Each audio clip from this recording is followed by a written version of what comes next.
Welcome back. It's time for Real World, Real People. And I've got Matt Dronfield. You're the Managing Director of the Debt Free Advice Agency. Did I get that right? That's right, yes. Wow, in one. So I used to work for Citizens Advice Bureau many years ago, and one of the major issues, right, it was the number one issue actually that people came through the door with was debt. Yes. Ranging from just a few hundred to literally tens of thousands of pounds. I can remember one particular case where a woman came in with a load of debt, over £100,000 worth of debt, not told her husband, and a week later her husband came in. He'd got a load of debt as well, well over £100,000, and not told his wife. And ultimately, we had to bring both of them together. But it's a huge problem in this country. It is, absolutely. And unfortunately, in that 15 years, that story hasn't really changed. We know at the moment you're more likely to tell your pet than your partner or loved one about your financial situation. The average debt we're helping people right now is £16,000, which is going up year on year. And people are in a really difficult situation. Bills are just going up and up. It feels never ending. Yeah, but there's also bills going up, the cost of living going up. We know that. But there's also, if I'm honest, Matt, a lot of the people I used to see they were living well beyond their means. So I don't think that's necessarily the story anymore. Our clients have been experts at cutting costs. The kind of old rhetoric of make sure you buy own brand goods in the supermarket, make sure you switch tariffs. Our clients have been experts in that for a long, long time. They're already looking at the bottom shelf in the supermarket. You can't really switch your energy provider quickly to make a quick, they've done all of that. Our customers are working multiple jobs. They're taking advantage of the gig economy to get a side hustle on the side as well. And yet they're still unable to make the ends meet at the end of the month. So are you a charity? Is your organisation a charity? So we're a coalition of 18 charities working together, including a number of citizens' advice bureaus. So how do you get your funding? So we're funded by the Money and Pension Service, arm's length government body. Okay, that's interesting. You see, when we used to sit down with a client, a service user at the CAB, we used to sit down, we used to work out all the money they got coming in and all the money they got going out. And then we used to say, well, that's not a priority. Yeah. That's not a priority. You need to be paying your rent, your council tax, your electricity, your gas, and your water. Yeah. And by that, everything else was a non-priority there. But we used to see a lot of, so I'll come back to you, because we used to see a lot of people who've got the obvious one, Sky TV. Yeah. They were spending so much a month on going out to the cinema or to the pub or whatever. And I know it's a hard thing to say to people, but you've got to say to these people, look, you're behind with your council tax, you're behind with your gas, your electric, and you've got rent arrears, but you're spending your money on this as well. And it was a very difficult conversation to have with people to say, you've got to prioritise these debts over these so-called luxuries.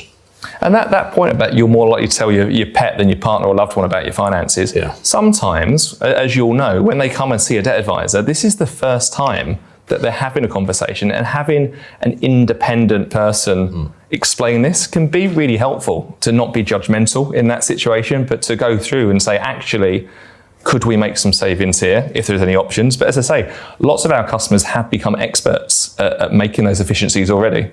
Yes, they are experts, but why are they in trouble if they're experts? Why are they in so much debt? Because, I'd see lots of people, who would come in, not always on benefits, but a lot were on benefits. And it would come to Christmas and they'd be doing these, or using these Wonga loans, these payday loans, quick quids and all this sort of stuff. I'm thinking, my goodness, this is just it's a vicious circle, really. You get yourself trapped and trapped and trapped. You're never going to get out of it. And then ultimately they come to see CAB or a debt management advice agency, and they do an IVA or a bankruptcy, and then all that debt's wiped off. They struggle to get credit again, and then actually sort of forced into living a life where they have to control the spending and their outgoings. So I think what we see is people that have been kind of just about managing for years, a very small, but turns out to be quite a large life event, can turn things upside down overnight. It could be a relationship breakdown and you've lost half the family income. One of the services that we've launched this week is actually in partner with Macmillan Cancer Support. If you're doing great and then somebody in your family receives a cancer diagnosis, your world changes overnight. Yes, it does. And that service that we've launched just last week, Macmillan Money and More, specifically is supporting those people with a recent cancer diagnosis, but not just the individual, also family members as well. The lady I spoke about earlier, her advice was gambling. Yeah. And we see a lot of people, or we did see a lot of people, should I say, that had got gambling problems, that had run up mountains and mountains of debt. And once we cleared the debt, they started gambling again. So it was really difficult. And that's a difficult conversation, especially if you are that person gambling, to have with your partner, because it could end your relationship. It could, yeah, and addiction is a real issue. And we work with a number of charities for people that are struggling with addictions to make sure they don't only get the debt advice support that they need, but actually they get the holistic support for their addiction as well, and connecting them with other people in similar circumstances. Because most things, and you'll notice in your constituency, right, when somebody speaks about things with somebody that's got an understanding of where they're coming from, that's half the battle.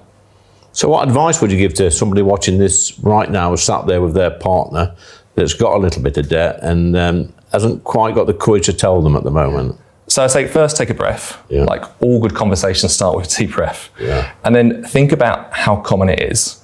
We know 4 in 10 people are worried about their financial situation. They're not telling anyone. It's so common. Yeah. And then start to speak about it. It might not be your partner or loved one that you tell first. It might be seeking independent advice. But as soon as you start that conversation, it's the old anecdote of a problem shared is a problem halved, right?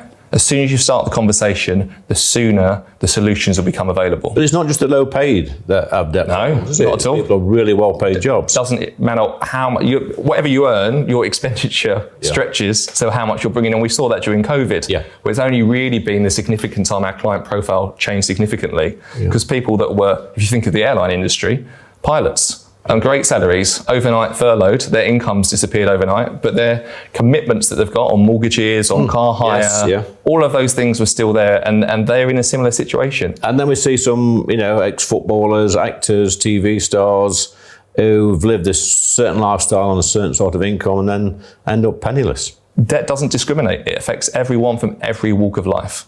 Any tips, anybody watching this right now, to control your debts? Any tips? Yeah, so first of all, get a good understanding of what your income and expenditure is. And write it down. Write it down. Have a visual of it. Print it. We're all using banking apps at the moment, so it kind of hides what you're spending. Print it out, write it down, have a visual of what you can see, what you're doing. And if you're really worried about it, it doesn't understand, if you're receiving letters, they're quite scary, those letters, right? Come and seek that free independent advice. But even the banking apps now, I know on mine, you can see how much you spent in the pub. It'll tell you like entertainment, and I'm thinking, wow, I've spent far too much money or far too much time in the pub this month. So I suppose that can help as well. But sometimes we just like to hide away from that. And you can delete the apps and you can turn the notifications off to you. Want to see it. You're not receiving banking statements anymore. I don't know when the last time I received a banking statement in the post. They're on there, but I don't look at them. I just hope there's enough money in the account every month to go and do my shop. That's very interesting, Matt. And the other one I was going to highlight was just our new service that we've launched in prisons. Prisons? In prisons. So we've been using video advice kiosks for the last 5 years in town halls, GP surgeries. We've partnered with the Ministry of Justice to put them into 13 prisons across London and the South. Because again, debt not discriminating. The debt problems don't go away just because you're serving a custodial sentence. And the families that are outside that prison gate still need the support and to do that. So we're taking our free advice service, which we have delivered for 20 years this year, into prison settings for the very first time with that video. Excellent stuff. Thanks for that, Matt. It was a really interesting discussion. And remember, if you do have any debt problems or any worries, get independent advice as soon as you possibly can. But coming up next, we've got Right versus Left with Bill Rummel and Heather Wheeler.